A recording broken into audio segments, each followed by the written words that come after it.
नमस्कार, मी Rajratna Jondhale. Top news मराठीमध्ये आपलं स्वागत. बीड जिल्ह्यातील मसाजोगचे सरपंच संतोष देशमुख हत्या प्रकरणातील मुख्य आरोपी वाल्मिक कराड याला तुरुंगातच संपवण्याचा कट रचला जात असल्याची धक्कादायक माहिती आता समोर आली. तुरुंग प्रशासन आणि पोलीस यंत्रणा आता सतर्क झाली असून वाल्मिक कराड सध्या बीडच्या जिल्हा कारागृहात असून त्याच्या जीवाला धोका असल्याचं समजतात आता त्याची रवानगी थेट नाशिकच्या कारागृहात केली जाण्याची शक्यता आहे. गेल्या अनेक महिन्यांपासून बीड जिल्हा हा वेगवेगळ्या कारणांमुळे राज्याच्या चर्चेच्या केंद्रस्थानी आहे. मसाजोगचे सरपंच संतोष देशमुख हत्या प्रकरण आणि या प्रकरणातील मुख्य आरोपी वाल्मिक कराड पुन्हा एकदा चर्चेत आलाय. संतोष देशमुख हत्या प्रकरणात मुख्य आरोपी असलेला वाल्मिक कराड सध्या बीडच्या जिल्हा कारागृहात आहे. मात्र या तुरुंगात काही संशयास्पद हालचाली आढळल्या होत्या. ही बाब लक्षात येताच तुरुंग प्रशासन आणि पोलीस दलात मोठ्या हालचाली वाढल्या आहेत. लवकरच वाल्मिक कराड याला बीडच्या जिल्हा कारागृहातून थेट नाशिकच्या तुरुंगात पाठवलं जाण्याची शक्यता आहे. वाल्मिक कराडच्या जीवितास धोका असल्याची बाब लक्षात घेऊनच हा निर्णय घेण्यात आलाय. काही दिवसांपूर्वीच आरोपी वाल्मिक कराडला बीडच्या जिल्हा कारागृहाऐवजी दुसऱ्या कारागृहात पाठवण्यात यावं अशी मागणी सामाजिक कार्यकर्त्यांसह देशमुख कुटुंबियांनी केली होती. बीडच्या जिल्हा कारागृहात गीते गँग आणि कराड गँगमध्ये काही दिवसांपूर्वी वाद झाला होता. या सर्व बाबी लक्षात घेऊनच वाल्मिक कराडला आता नाशिकच्या तुरुंगात हलवण्यात येणार आहे.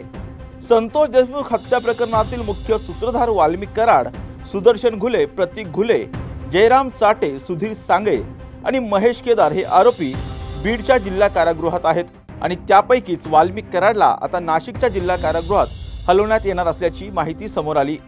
वाल्मिक कराडनं आतापर्यंत फक्त एकदा जामिनासाठी अर्ज केला होता.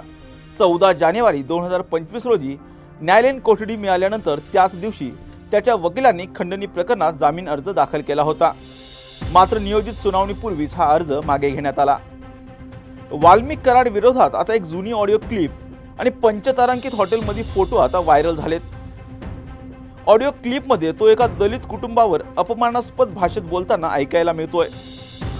विजयसिंह बांगर यांनी ही माहिती समोर आणली असून त्यांनी वाल्मिक कराडला सायको ठरवत अनेक गंभीर आरोप वाल्मिक कराडवर केलेत. आता संतोष देशमुख हत्या प्रकरणाची पुढील सुनावणी 7 जुलैला होणार आहे. आवादा कंपनीला 2 कोटी रुपयांची खंडणी मागितल्या प्रकरणी आणि संतोष देशमुख यांच्या हत्या प्रकरणी वाल्मिक कराडवर गुन्हे दाखल करण्यात आले असून वाल्मिक कराड सध्या बीडच्या जिल्हा कारागृहात आहे. वाल्मिक कराड याची गँग आणि बबन गीते यांच्या गँगमध्ये पूर्वीचं वैमनस्य असल्यामुळे बीड कारागृहात वाल्मिक कराडच्या जीवितास धोका उत्पन्न होऊ शकतो आणि त्यामुळेच लवकरच वाल्मिक कराड याला नाशिकच्या कारागृहामध्ये हलवलं जाणार आहे. अशाच महत्त्वपूर्ण बातम्यांसाठी पाहत राहा टॉप न्यूज मराठी. आपला महाराष्ट्र, आपली बातमी. घ्या परदेशात भरारी, तेही सर्वसामान्यांना परवडणारी. 1 रुपया भरा आणि थायलंडमध्ये फिरा. सचिन इंटरनॅशनल घेऊन आले आहेत जगातली सर्वात स्वस्त परदेश टूर. पूर्ण 5 दिवसांचं पॅकेज आता फक्त 32,999 रुपयांमध्ये. पॅकेजमध्ये विमान प्रवास, हॉटेल, ब्रेकफास्ट, ट्रान्सपोर्ट आणि प्रेक्षणीय स्थळे. सचिन इंटरनॅशनल 18 वर्षांपासून पर्यटन क्षेत्रातील एक विश्वसनीय नाव. सचिन इंटरनॅशनल सोबत मनसोक्त फिरा. संपर्क 7767989898.